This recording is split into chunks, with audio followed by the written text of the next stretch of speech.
अब अपन 8.2 में वर्धमान और ह्रासमान के बारे में पढ़ रहे थे। तो वर्धमान और ह्रासमान फलन ज्ञात करने के लिए अपन जो पहला जो तरीका है वो कुछ इस प्रकार से है, यानी इस प्रकार के जो क्वेश्चन दे रखे हैं उनको हल करने का तरीका बताया है आपको। तो देखिए तरीका नंबर फर्स्ट क्या कहता है कि भी इस प्रकार से आपको सवाल दे रखा हो, जो क्वेश्चन है वो कुछ इस प्रकार से मिले कि y बराबर एफ एक्स, सम्मुख जो अंतराल है ए बी उसमें वर्धमान या ह्रासमान ज्ञात करना। आपको क्या करना है कि भी आपको क्वेश्चन इस प्रकार से मिलेगा कि भी एक फलन दे दिया और उसके पास में क्या दे दिया, एक अंतराल दे दिया। उस अंतराल में आपको पता करना है कि भी दिया गया फलन ह्रासमान है या वर्धमान है। तो इसके लिए आपको क्या करना है, देखिए कि ये हमें दे रखा है y बराबर एफ एक्स दे रखा है, जो फंक्शन दे रखा है उसका x के सापेक्ष डिफरेंशियल करना है। ठीक है, अब आपको क्या करना है, सम्मुख मूल्य अंतराल ले लिया हमने, मतलब a और b ले लिया, जो अंतराल जो दे रखा है उस अंतराल में कोई भी पॉइंट है जो जैसे ये x बराबर जो सी जो पॉइंट है वो क्या है इस अंतराल में होना जरूरी है। ठीक है, इस अंतराल का कोई भी एक पॉइंट लेते हैं, वो पॉइंट अपन क्या करते हैं कि dy बटे dx में रखते हैं। और अगर dy बटे dx में रखने के बाद में यानी f डैश dy बटे dx मतलब क्या है, f डैश x है, यानी x में इस अंतराल से कोई भी पॉइंट रखेंगे वो अगर इसका मान 0 से बड़ा आ जाए तो फलन वर्धमान होगा, 0 से छोटा आ जाए तो क्या होगा, फलन ह्रासमान होगा। ठीक है, तो ये तरीका क्या है कि ये तरीका कब काम करेगा, जब आपको फलन दे रखा हो और उसके सम्मुख में एक अंतराल दे रखा हो, तो उस टाइम में आपको वर्धमान या ह्रासमान ज्ञात करने का तरीका है। ठीक है, अब है तरीका नंबर 2 कि वह अंतराल ज्ञात कीजिए जिसमें फलन y बराबर एफ एक्स वर्धमान या ह्रासमान है। यानी वह तरीका ज्ञात करना है जिसमें फलन y बराबर एफ एक्स है वो वर्धमान है या ह्रासमान है। इसके लिए आपको क्या करना है कि देखिए y बराबर एफ एक्स एक फंक्शन है।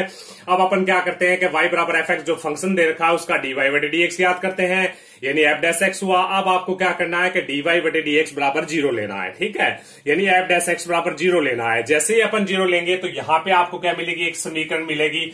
हो सकता है कि भी ये 1 घात की समीकरण हो सकता है, ये 2 घात की समीकरण हो सकता है, ये भी 2 से ज्यादा घात की हो। ठीक है, तो जितने भी घात की समीकरण होगी उस हिसाब से अपने को बिंदु मिलेंगे। ठीक है, जैसे मान ले 1 घात की है तो 1 बिंदु मिलेगा, 2 घात की समीकरण है तो 2 बिंदु मिलेंगे, 3 घात की समीकरण है तो 3 बिंदु मिलेंगे। ठीक है, तो इस प्रकार से मान लिया कि इस समीकरण को अपन हल करेंगे और यहां से एक्स के मान भिन्न भिन्न जो मान है वो अपन ज्ञात करेंगे। ठीक है, अब देखिए जैसे इस समीकरण को हमने हल किया और हल करने के बाद में मान लिया कि भी x1 और x2 दो पॉइंट प्राप्त हुए हैं। ठीक है, तो जो छोटा है उसको हमने x बराबर x1 लिख दिया, फिर छोटा है x2 जो छोटा है उसको आपको दिमाग में रखना कि भी ये छोटा है ये बड़ा है। ठीक है, अब आपको क्या करना है कि वास्तविक संख्या लेनी है एक लाइन की, इसलिए उसमें इस साइड में माइनस इन्फिनिटी लिख दिया, इस साइड में इन्फिनिटी लिख दिया। अब क्या है कि जो सबसे छोटा पॉइंट है वो उसको इस साइड में लिखेंगे, फिर अपना उससे बड़ा पॉइंट है तो इसके आगे लिखेंगे, फिर उससे बड़ा पॉइंट है तो इसके आगे लिखेंगे। ठीक है, इस प्रकार से लिखेंगे अपन और यहां से अपन अंतराल बनाएंगे। देखिए माइनस इन्फिनिटी x1 ले लिया, x1 से x2 ले लिया और x2 से इन्फिनिटी ले लिया। ठीक है, अब आपको क्या करना है कि भी जो ये पहला जो अंतराल बनाया है, ठीक है, अंतराल में आपको क्या करना है, माइनस इन्फिनिटी से x1 में कोई भी एक बिंदु लेना है, कोई भी x का एक मान लेना है इस अंतराल से और आपको क्या करना है dy बटे dx में रखना है। और जैसे ही अपन dy बटे dx में रखेंगे x का मान, तो अगर 0 से बड़ा आ जाए तो वर्धमान होगा, 0 से छोटा आ जाए तो क्या होगा, ह्रासमान होगा। ठीक है, इसी प्रकार से अंतराल x1 x2 ले लिया। दूसरा जो अंतराल है अपना x1 x2 है, इस अंतराल को लेते हैं, इसमें x का कोई भी एक मान ले लेते हैं और वो मान क्या करते हैं dy बटे dx में रखते हैं। और dy बटे dx में रखने के बाद में अगर इसका मान 0 से बड़ा है तो वर्धमान, 0 से छोटा है तो ह्रासमान। इस प्रकार से जितने भी जो अंतराल बनेंगे उसका अपन क्या करेंगे, उस अंतराल में पता कर लेंगे कि भी दिया गया फलन उस अंतराल में वर्धमान है या ह्रासमान है। ठीक है, तो ये आपको क्या है कि ये पहला तरीका था, यानी इस प्रकार के क्वेश्चन आए तो हल करने का तरीका ये है, अगर इस प्रकार के क्वेश्चन मिले तो हल करने का तरीका ये है। ठीक है, अब अपन पहले तरीका तो मैंने इससे पहले वाले वीडियो में एक क्वेश्चन बता दिया था, अब इस तरीके के ऊपर अपन एक एग्जाम्पल करके देखते हैं, 1-2 एग्जाम्पल करते हैं। ठीक है, अब हमें जैसे क्वेश्चन नंबर 3 दे रखा है, देखिए क्वेश्चन नंबर जो 3 है वो हमें क्या कहता है कि एफ एक्स बराबर y बराबर क्या है, एफ एक्स बराबर हमें ले दिया है। देखिए क्वेश्चन नंबर जो 3 की बात अपन करें तो क्वेश्चन नंबर 3 कहता है कि भी एफ एक्स बराबर हमें दे रखा है log sin x। ठीक है, अब log sin x दे रखा है और सम्मुख दिया गया अंतराल जो है यह x संबंध रखता है किससे, 0 से π/2। जो क्वेश्चन नंबर 3 है वो क्या कहता है कि भी सिद्ध कीजिए कि निम्न मतलब के फलन है वो सम्मुख दिए गए अंतराल में क्या है, वर्धमान है। ठीक है, तो सम्मुख दिए गए अंतराल में क्या है, वर्धमान है। तो अब आपको ये कौन सा तरीका था आपका, ये तरीका था अपना पहले तरीके के अनुसार इसका सॉल्यूशन करेंगे। तो ये आपने को क्या दे रखा है, एक फलन दे रखा है, इसके सम्मुख में हमें क्या दे रखा है, एक अंतराल दे रखा है। तो मैंने आपको क्या बताया था कि सबसे पहले इसका अवकलन करना, अवकलन कर दिया एफ डैश एक्स बराबर लोग का अवकलन करते हैं तो 1/sin x, फिर sin x का करेंगे cos x का करेंगे 1, ठीक है। तो ये आ गया अपना क्या है कि एफ डैश एक्स बराबर क्या बनेगा अपना cos/sin यानी cot x बनेगा, ठीक है। अब अपने को पता है कि भी x किस कौन से अंतराल से संबंध रखता है, 0 से π/2 से में, ठीक है। अब अपने को पता है कि भी अब अपन लिखते हैं अंतराल 0 से π/2 में, पता करते हैं कि भी एफ डैश एक्स का मान 0 से बड़ा है या छोटा है। तो अंतराल 0 से π/2 में, ठीक है। तो 0 से π/2 में अब आपको पता है कि भी अपन कोई भी ये ले लें x y x ले, तो अब आपको पता है कि देखिए यहां से ये जो कोण होता है वो 90 डिग्री होता है, ठीक है। इस लाइन पे कोई लाइन हो तो 0 डिग्री और इस लाइन पे कोई लाइन हो तो इन दोनों के बीच का कोण होता है 90 डिग्री, यानी इन दोनों के बीच में लेना है, ठीक है। और पहला जो क्वाड्रेंट है इसको अपन क्या बोलते हैं, फर्स्ट चतुर्थांश बोलते हैं, इसको सेकंड बोलते हैं, इसको थर्ड बोलते हैं, इसको क्या बोलते हैं, फोर्थ बोलते हैं, ठीक है। इसमें क्या होते हैं, आर पॉजिटिव होते हैं सारे के सारे। इस मतलब क्वाड्रेंट में अगर कोई भी एंगल हो तो इसके अंदर मतलब सारे के सारे यानी साइन कोस टैन सबका मान प्लस होता है, ठीक है। इसमें साइन और ए एस यानी साइन और कोसेक का क्या होता है अपना मान प्लस का होता है, बाकी सारे के सारे चारों हैं वो माइनस होते हैं। इसमें टी टेन और कोट का मान क्या होता है अपना प्लस का होता है इस क्वाड्रेंट में, इसके अलावा सारे के सारे माइनस होते हैं। फिर सी इसमें कोस और कोस का उल्टा सेक, इन कोस और सेक का मान क्या होता है पॉजिटिव होता है, इसके अलावा चारों के मान क्या होते हैं नेगेटिव होते हैं। अब आपको पता है कि भी अंतराल कौन सा है, 0 से π/2 है, ठीक है। अब 0 से π/2 है यानी 0 से π/2 के बीच में कोई भी मान रखना है, जैसे हमने मान रख दिया क्या रखे x बराबर π/4, और जो 5/4 क्या है वो 0 से π/2 के बीच में है, ठीक है। इस अंतराल में ये मान अपन इसमें रखें कैप डैश अपन π/4 रखें तो ये मान आता है अपना कोट मतलब π/4 और कोट 45 का मान क्या आता है 1 होता है जो 0 से क्या है बड़ा है। अतः दिया गया अंतराल क्या है, इस दिया गया फलन इस अंतराल में क्या है वर्धमान है, ठीक है। तो 0 से π/2 पता है अपने को, 0 से π/2 कौन सा अंतराल बनता है अपना, ये बनता है फर्स्ट चतुर्थांश बनता है। और फर्स्ट चतुर्थांश में अगर अपन कोई भी एंगल रखें, चाहे वो 10 डिग्री का हो, चाहे 15 डिग्री, 20, 25, 35, 45, जितना भी डिग्री का रखेंगे 0 से 90 के बीच में ये फर्स्ट चतुर्थांश बनेगा। और फर्स्ट चतुर्थांश में अपना चाहे कोट हो चाहे साइन हो सबका मान क्या हो पॉजिटिव होता है, इसलिए इसका मान हमेशा क्या आएगा पॉजिटिव आएगा इस अंतराल में। तो ये क्या है, एक वर्धमान फलन है, ठीक है। इसी प्रकार से अपन ये क्वेश्चन आपको करवा दिया है क्वेश्चन नंबर 3। अब अपन क्वेश्चन नंबर 4 पे चलते हैं या 5 पे। सबसे पहले अपन क्वेश्चन नंबर 5 करते हैं। देखिए 5 नंबर क्वेश्चन क्या कहता है कि वी एफ एक्स बराबर क्या है अपना x माइनस में 1 है और फिर क्या है मल्टीप्लाई में e की पावर x प्लस क्या है 1 है और आगे दे रखा है x का मान 0 से बड़ा है। इसमें आपको चेक करना है कि x का मान 0 से बड़े में अगर x का मान क्या हो हमेशा पॉजिटिव हो तो ये फलन वर्धमान होगा या ह्रासमान होगा, इसका हमें क्या करना है पता करना है, ठीक है। तो सबसे पहले अपने को क्या है, ये कौन से टाइप का सवाल है, ये फर्स्ट तरीका जो आपको बताया उसी तरीके का ये सवाल है। फर्स्ट जो तरीका बताया था आपको कि ये अपने को एक फलन दे रखा है, यहाँ पे क्या दे दिया आपको एक अंतराल दे दिया, ठीक है। ये अंतराल 0 से बड़े जो मान है वो सारे के सारे लेने हैं, ठीक है। तो यानी ये जो अंतराल बनेगा वो क्या बनेगा आपको पता होना चाहिए। कभी 0 से बड़े मान क्या होते हैं कि यहाँ पे अपन 0 ले तो 0 से बड़े मान ये सारे के सारे मान होते हैं और इन सब का अंतराल बनाया जाए तो ये अंतराल बनता है 0 से इन्फिनिटी बनता है। इस अंतराल में बात कर रहा है, ठीक है, प्लस इन्फिनिटी। अब अपन बात करें, देखिए क्या इस अंतराल में अपने को इस फलन को वर्धमान या ह्रासमान बताना है तो सम्मुख दिए गए अंतराल में वर्धमान या ह्रासमान बताने के लिए अपन क्या करते हैं, इसका अवकलन करते हैं। एफ डैश एक्स ले लिया। अब अपन देखिए ये क्या है, दो फलनों का गुणनफल है, इसको फर्स्ट फलन माने इसको सेकंड फलन माने। तो फर्स्ट फलन कांस्टेंट ले लिया, सेकंड फलन का अवकलन करेंगे तो सेकंड फलन का अवकलन e की पावर x का अवकलन e की पावर x ही होता है, ठीक है। अब हो गया e की पावर x कांस्टेंट हो गया, x माइनस 1 यानी फर्स्ट फलन का अवकलन करते हैं। फर्स्ट फलन का अवकलन करेंगे तो 1 माइनस 0 बनेगा।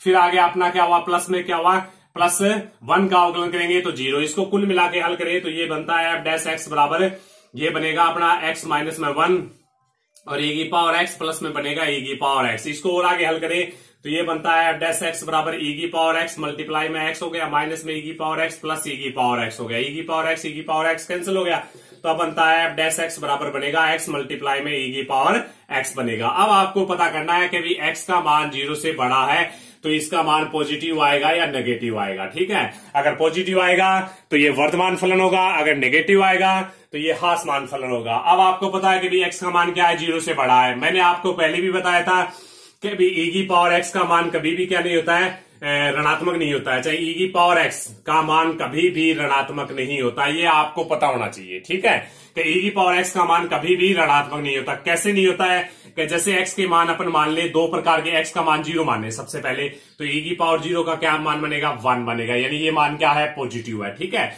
अब अपन x का मान प्लस में माने, प्लस में चाहे 1 माने चाहे 2 माने, मतलब +2 +3 +4 कुछ भी माने, ठीक है, तब आपको पता है कि जैसे e की पावर 1 बनेगा अगर 1 माने तो। ठीक है, तो e का मान लगभग मैंने आपको बताया था 2.71 बताया था, तो की पावर 1 बनेगा तो ये बन गया 2.71, ये क्या है, 0 से बड़ा है। इसी प्रकार से e की पावर 2 ले तो ये बनेगा 2.71 की होल स्क्वायर बनेगा, इसकी स्क्वायर करेंगे तो भी ये मान क्या आएगा, 0 से बड़ा आएगा। ठीक है, इसी प्रकार से अपन मान ले कि x के नेगेटिव मान ले, तो जैसे -1 ले लिया, -2 ले लिया, इस पे अगर इस पे मान ले तो देखिए e की पावर -1 बनेगा, यानी 2.7 की पावर -1 बनेगा। फिर इसको लिखेंगे 1/2.7, यानी 1 में भाग देना है 2.7 का, तो 1 में 2.7 का भाग देंगे तो आंसर छोटा होगा।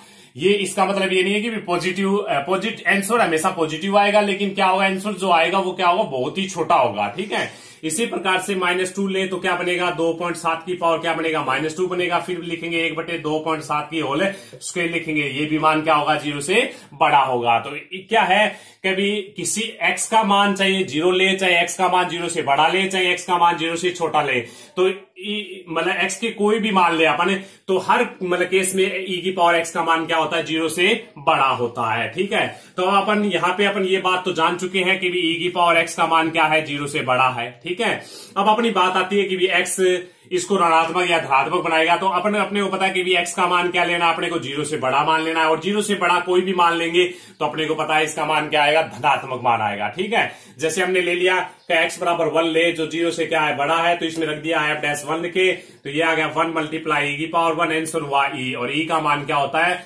2.7 होता है। ठीक है, तो e का मान लिखे 2.71, जो 0 से बड़ा है, इसलिए दिया गया फलन है इस अंतराल में क्या है, वर्धमान है। ठीक है, तो ये आंसर हो गया अपना। अब अपन बात करें कि देखिए चौथा जो क्वेश्चन छोड़ा था, उस चौथे क्वेश्चन को अपन करते हैं। तो क्वेश्चन नंबर 4 अपने को बोल रहा है कि देखिए ये हमें दे रखा है कि fx बराबर क्या है अपना, x की पावर 100, ठीक है, प्लस sin x +1। अब आपको लिखना है कि x का मान संबंध रखता है किससे, 0 से π/2 के बीच में। ठीक है, 0 से π/2, यानी 0 से बड़े मान और π/2 से क्या है, छोटे मान लेने हैं आपको। अब आपको देखिए आपको क्या करना है कि दिया गया फलन है, और ये फलन इस अंतराल में आपको क्या बताना है, वर्धमान या हासमान बताना है। यानी दिए गए फलन को सम्मुख दिए गए अंतराल में आपको क्या बताना है, वर्धमान या हासमान बताना है। ये कौन से टाइप का सवाल है, ये पहला जो तरीका आपको बताया था इसी तरीके का सवाल है। इसमें आपको ज्ञात करने के लिए f' ज्ञात करना है, तो f' ज्ञात करने के लिए अपन क्या करते हैं कि x की पावर 100 का करेंगे तो 100 आगे आ गया, x की पावर 99, फिर हुआ साइन का करेंगे क्या हुआ, cos x हुआ। ठीक है, और 1 का करेंगे तो क्या हुआ, 0 हुआ। अब इसको और आगे करेंगे तो f' बराबर क्या आएगा, 100 x की पावर 99 प्लस में क्या हुआ, cos x हुआ। ठीक है, अब आपको पता है कि भाई x है वो किससे संबंध रखेगा, यानी अंतराल कौन सा दे रखा है, 0 से π/2 दे रखा है, यानी आपको मान क्या लेने हैं कि 0 से बड़े मान लेने हैं। ठीक है, तो 0 से बड़े मान और π/2 से क्या लेना है, छोटे मान लेने हैं। अब आपको पता है कि 0 से बड़ा मान, कोई भी बड़ा मान लोगे, 0 से बड़ा मान और π/2 से छोटा मान। अब आपको पता है कि यहां से यहां जो अंतराल है, इस अंतराल ये कौन सा है, फर्स्ट क्वाड्रेंट है, और फर्स्ट क्वाड्रेंट में cos x का मान क्या आता है, 0 से बड़ा आता है। ठीक है, ये बात होगी। और दूसरी बात क्या है कि 100 × x की पावर 99, इसका मान भी पॉजिटिव ही आएगा, 0 से बड़ा आएगा। क्यों आएगा, क्योंकि ये मान क्या है, प्लस का मान ले रहे हैं अपन। यहाँ पे जो अंतराल दे रखा है वो क्या है, प्लस संख्याओं का है, और कोई भी प्लस संख्या रखेंगे तो x की पावर 99 का मान हमेशा क्या आएगा, प्लस का ही आएगा, और इसलिए ये भी 0 से बड़ा है और cos का मान भी 0 से बड़ा है, तो इसलिए दिया गया फलन क्या है, सम्मुख अंतराल में वर्धमान फलन है। ठीक है, ये था वर्धमान फलन पढ़ लिया हमने। अब क्वेश्चन नंबर 5 की अगर क्वेश्चन नंबर 6 की बात करें तो क्वेश्चन नंबर 6 क्या कहता है हमें, क्वेश्चन नंबर 6 नंबर क्वेश्चन में अगर अपन बात करें तो ये दे रखा है हमें fx बराबर x की पावर 3 माइनस में 6 x की स्क्वायर, फिर हमें दे रखा है प्लस में 12x। ठीक है, और फिर दे रखा है -1, और अब हमें दे रखा है कि x संबंध रखता है किससे, r से। अब आपको ये बताना कि x संबंध रखता है r से। r क्या होता है आपको पता है, वास्तविक संख्या होती है, और इसको अपन इस प्रकार से भी लिख सकते हैं कि -∞ से इन्फिनिटी, यानी आपको क्या करना है, सारी की सारी ऋणात्मक संख्याएं, सारी की सारी धनात्मक संख्याएं, ये सारी संख्याएं लेनी है। इन संख्याओं पे आपको इस फलन को बताना है कि ये वर्धमान है या ह्रासमान है। ठीक है, तो सुमुख दिए गए अंतराल में फलन को वर्धमान या ह्रासमान बताने के लिए अपन क्या करते हैं कि f' ज्ञात करते हैं। तो f' बराबर क्या हुआ, 3x² माइनस में कितना हुआ अपना 6 दूनी 12x प्लस क्या हुआ 12। ठीक है, इसको और सरल करते हैं। तो f' लिया हमने, तो बराबर में इसमें 3 कॉमन ले लिया, तो ये बनता है x² माइनस में 4x प्लस क्या बन गया 4। ठीक है, अब हो गया देखिए f' बराबर में 3 इंटू में इसको लिखेंगे x - 2 की क्या है होल स्क्वायर। ठीक है, लिख दिया। अब आपको पता है कि भी ये क्या है, 3 क्या है 0 से बड़ा है। ठीक है, 3 तो क्या है 0 से बड़ा है। अब अपन x - 2 की क्या है होल स्क्वायर है, इसमें चाहे x का मान प्लस का रखो चाहे माइनस का रखो, इसमें ये जो इसकी क्या हो रही है, इस पूरे की होल स्क्वायर हो रही है, तो इसका मान हमेशा क्या आएगा 0 से बड़ा ही आएगा। ठीक है, x का मान चाहे प्लस का रखो चाहे इसके में x का मान ऋणात्मक रखो, कुछ भी रखो आप, इसका मान हमेशा क्या आएगा 0 से बड़ा आएगा। इसलिए दिया गया फलन क्या है, सम्मुख अंतराल में वर्धमान फलन है। ठीक है, इसी प्रकार से अपने को 7वां क्वेश्चन दे रखा है। 7वां क्वेश्चन करेंगे तो 7वां क्वेश्चन किस प्रकार से करेंगे, तो क्वेश्चन नंबर में लगे 7 अपने को दे रखा है कि भी f(x) बराबर है tan इनवर्स x दे दिया हमें, tan inverse x minus x दे दिया। ठीक है, अब आपको बताना है कि भी x संबंध रखता है किससे, r से। r का मतलब आपको बता दिया कि भी -∞ और +∞। ठीक है, r का मतलब होता है सारी की सारी संख्या लेनी है, प्लस वाली भी लेनी है और माइनस वाली भी लेनी है। ठीक है, इसमें आपको इसको वर्धमान या ह्रासमान बताना है। तो दिए गए फलन को सुमुख दिए गए अंतराल में वर्धमान या ह्रासमान बताने के लिए अपन पहला तरीका यूज करते हैं, वही पहला तरीका इसमें लगा देते हैं कि इसका ले लिया f' किया। ठीक है, फलन का करेंगे f' हो गया। ठीक है, तो सबसे पहले फलन का अवकलन करें f' tan इनवर्स का करें तो 1/1 प्लस 1/1 प्लस x² माइनस 1। ठीक है, अब अपन इसको थोड़ा सा सरल कर लेते हैं ताकि हमें पता चल जाए कि ये वर्धमान है या ह्रासमान। तो इसका एलसीएम ले लेते हैं, देखिए 1 हुआ, एलसीएम लेंगे तो -1 माइनस x², या फिर इसको इस प्रकार से लिखेंगे बट्टे में 1 प्लस x²। इसको और आगे सरल करें तो 1 - 1 माइनस x² बट्टे में क्या लिख दिया 1 प्लस x²। ठीक है, इसको और आगे करें f' बराबर लिखा हमने, 1 से 1 कैंसिल हुआ, ये बच गया देख माइनस में x² बट्टे में क्या है 1 प्लस x²। अब आपको देखिए इस संख्या पे गौर करें, ये जो बात दे रखी है देखिए x² का मान चाहे x का मान ऋणात्मक रखो या धनात्मक रखो, हमेशा मान क्या आएगा 0 से बड़ा ही आएगा। ठीक है, और 1 प्लस x² का मान भी क्या आएगा हमेशा 0 से बड़ा आएगा। क्यों आएगा कि भी x² का मान हमेशा क्या आएगा 0 से बड़ा आएगा, चाहे x का मान धनात्मक रखा जाए चाहे x का मान ऋणात्मक रखा जाए। अगर अपना x² का मान 0 से बड़ा आएगा तो इसमें +1 जोड़ेंगे तो ये मान भी हमेशा क्या आएगा 0 से बड़ा आएगा। अब ये मान 0 से बड़ा, ये भी मान 0 से बड़ा, तो इसका मतलब क्या हुआ कि इसका मतलब ये हुआ कि x² बटे 1 प्लस x² का मान भी क्या आएगा हमेशा ही 0 से बड़ा आएगा, चाहे x का मान कुछ भी हो। ठीक है, अब लेकिन क्या है कि अब देखिए ये मान 0 से बड़ा आएगा, लेकिन क्या है ये मान तो 0 से बड़ा है अपना, लेकिन बाहर जो चिन्ह किसका है माइनस का है, तो इसलिए ये प्लस की संख्या है हमेशा प्लस की रहेगी और ये माइनस की, तो दोनों का आपस में मल्टीप्लाई करेंगे, तो माइनस प्लस का मल्टीप्लाई करेंगे तो माइनस आएगा। इसका मतलब ये क्या है 0 से छोटा आएगा, x का कुछ भी मान रखा जाए हमेशा ये 0 से छोटा होगा, इसलिए ये क्या है एक ह्रासमान फलन है। तो दिया गया फलन क्या है, सम्मुख दिए गए अंतराल में ह्रासमान फलन है। ठीक है, ओके, धन्यवाद। आगे के सवाल है नेक्स्ट वीडियो में पढ़ेंगे।